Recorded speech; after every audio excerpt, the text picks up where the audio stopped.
I guess that's the intro. Hey guys, what's going on? It's Same Days here. I'm back. Thank you so much for the support on the last video. You guys absolutely killed it. As you can see, the setup is different. It's complete.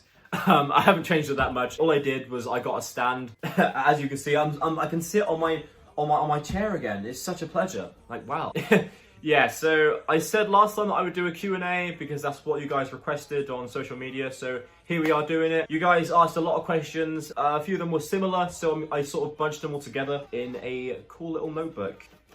A Kaneki notebook. So yeah, how edgy is that? I'm going to be reading all of your questions from this very notebook, not a mobile phone. How edgy am I? So, but I've basically compiled them all here. Some of the ones that were similar I sort of put together with other questions, and yeah, I'm just gonna sort of give you one big answer. I won't make it too long because these kind of videos can drag on with the questions, but let's just jump straight into it, why not? So, I will leave the questions up here. I asked you guys some questions on Twitter, Instagram, and Facebook, I believe, and I've just kind of put them all together here. So if I can find your tweet or post or whatever, comment, I will post it up here so you guys can see and read it along with me. So yeah, let's go. So the first question, this is a question I feel like I should get out of the way first, and it's from at K9I9E9 and at Lil _ Lean. Are you bisexual? No, I'm not bisexual.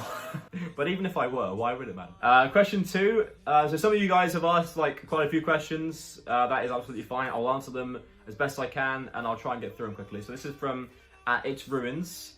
What's your favourite song that you've ever made? Now I've given this question a bit of thought. Honestly, I'm gonna say Cell Phone. There are songs that I made like a couple of years ago that I think, oh, they're really good. I quite like them. But overall, I'll probably say Cell Phone. Or some of my newer stuff, but I can't really say that because you guys haven't heard it and you can't hear it yet. So actually, the song in the background I just released on Friday. So yeah, you should go listen to that. I'll leave a link in the description. It's called Web of Lies. Stream it on all platforms. The next question is: are you wanting to do more collaborations with artists this year? If so, who? Very good question again. I actually do want to collab with Ruins herself. She is an amazing artist. You guys should go check her out. But other artists, I'd say like LG4Trey, Krim. Last year I actually got into a nice little community with a lot of Irish artists, both from the north and from the south. And I sort of feel like I fit in there because I found my sort of niche, which is fantastic. That's all I really wanted from this project. So yeah, artists like LG4Trey, Krim. I've already got a track with Leon called Outsiders, which I'm featured on, and a track called Murder on the Dance Floor featuring Cry, which is my song and is on my last album, Friends. So yeah, that's that question. What advice would you give to anyone wanting to make music?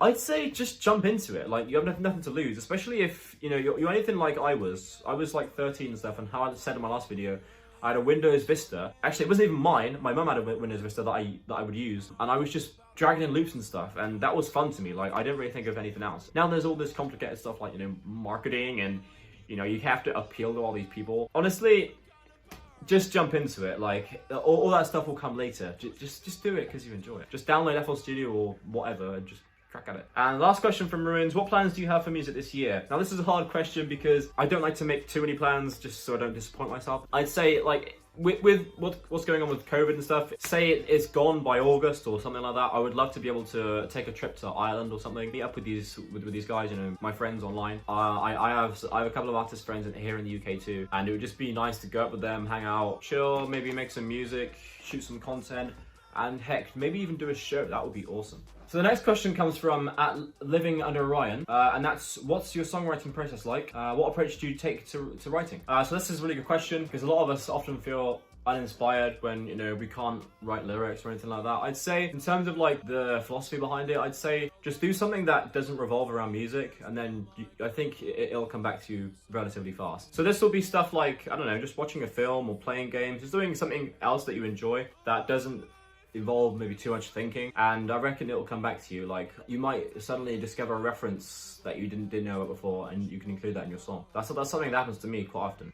Or just go for a walk or something. It's very hard obviously now because we're in a global pandemic. Oh, my screen went off, that's fun. Like I was saying, it's very hard at the moment because we're in this global pandemic and we can't just go anywhere that we like whenever we want. So just use what's obviously around you. In terms of the songwriting process itself, I'd say, like, for me, I just write about things that are emotional. Obviously, not all of them are that, or not all my lyrics are that emotional. Like, some are just sort of like maybe just flexing or just having a bit of fun. But yeah, generally I sort of write from the heart and what I've experienced in the past. That's what my process generally is. The next question is from CCXELAN, or Kalen. What would you categorize your music as? This is a very important question for artists, especially, because knowing your niche is pretty much everything initially. This is something that I've come to discover like in the last year, and especially in the last couple of months. As soon as you know like your micro genre, your genre, all that kind of stuff, what kind of pocket you fit into, that's gonna help you immensely when you're trying to market yourself. I would say just like join subreddits, participate in like maybe Facebook groups. I've heard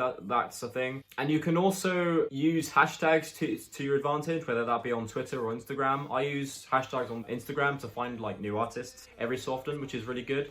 But yeah, it's all about knowing your niche and what you sound like. That's a really hard question because obviously like you're here so much making the music, you think like, I don't know what I sound like, or sometimes people say, oh, we sound super unique. So there's like nobody else like us. But there are other people like you, and that's not to say that you're not unique. It's just you probably fit into a niche. There are so many artists. Like if I had to talk about myself, I'd say I fit somewhere in between like emo rap and like hyperpop. I say it's somewhere between there. But initially when I first started making music on the same days, I would have said my sound was more like Travis Scott or Kid Cudi. So I've come a long way in discovering what works for me. So the next question is a genuine one from K9I9E9, and that's why do you start making music? Honestly, it's just because I love this. I loved listening to music, so I thought, you know what? I can do this. I can create something myself. And also, my dad is in a country band anyway,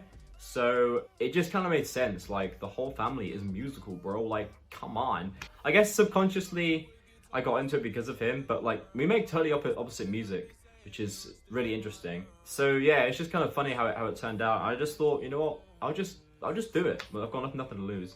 Inspiration, I'd say Juice WRLD, Travis Scott, Silk. A lot of hyperpop artists like Eric DOA, Avicii, and just a lot of like early 2000s pop / like pop punk, I'd say. That's basically my inspiration nowadays, like the high vocals. Oh, and a lot of my friends, to be honest, like Krim, Leon, they all actually really inspire me a lot. But yeah, that's generally my inspiration. The last one from him, oh no, it isn't actually. Where do you see yourself in 5 years? I would love to have merch by that point and be a sort of recognized name, at least in my community or niche. That would be awesome. And to have done a few tours by that point, that would be cool as well. And yeah, dreams. Oh yeah, it's pretty much the same thing, I'd say. Yeah, that's kind of my dream, just to be able to branch out more. And the very last question is from a gentleman called Jordan Wolf. He's asked a few questions himself, so I'll try and answer them as concisely as I can. So they're all really good, actually. This one is, what would you say is more conductive to your creative process, failure or success? And out of the two, which one would you say has shaped your career the most? Now, I say it's a mix of both, failure and success. Failure basically being, you know, mistakes that you make and stuff like that. I feel like that's really important to pretty much any corner of life, anything that you do. You know, if you take an L, like, it's not even such a bad thing. Like, at the time you might think, oh my god, I'm so down bad right now. But later on, you're gonna think, oh my god, if I hadn't experienced that, I wouldn't have been able to access this mind frame that I currently have, you know? That's the way I look at it personally. So yeah, I'd say somewhere in the middle of those two. It's kind of hard to say, like, failure shaped my success, or, you know, I hope you get what I mean, John. The next one is, what one thing would you want your fans to remember about you? Obviously, I would just kind of want them to remember that, you know, I was a kind and, you know, nice person, and that I just love it. I just love the music, you know, like, everything else, you know, is fantastic and all, but the music is really what I'm in it for. Like, just being there, just being on my microphone over there, just if I'm singing or producing here, I just love the whole creative process. Yeah, sure, there are moments where I think, oh my god, I just cannot be bothered with this. But internally, like, deep down, I just love creation, you know? The next one is, do you have any advice on sound equipment and where you might start looking for good quality pieces and equipment? So I recommend a website called Toman. I think I'm saying that right. If I'm not, then god. Obviously it's very hard again with the pandemic, but it's really cool to go to those like antique shops that sell guitars and amps and all that stuff.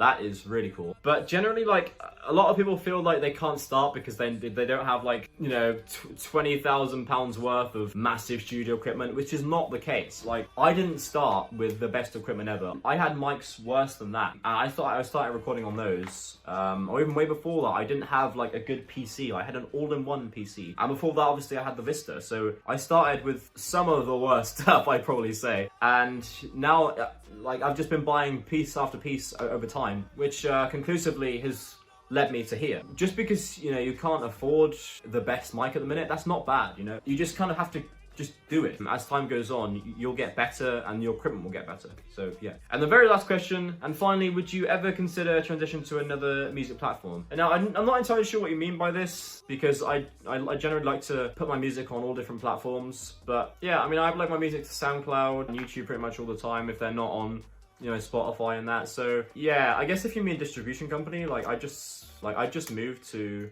Repost Network and they seem to be doing really well. So yeah, I guess that will be my answer. That's probably not a very good answer, but I hope the rest were. Anyway, guys, this has been really fun. I hope I've answered all of your questions to the best of my ability. And yeah, thank you so much for the support. New song is out called Web of Lies. I honestly cannot wait to do more videos and drop more music this year. So yeah, see you guys next time. Bye bye.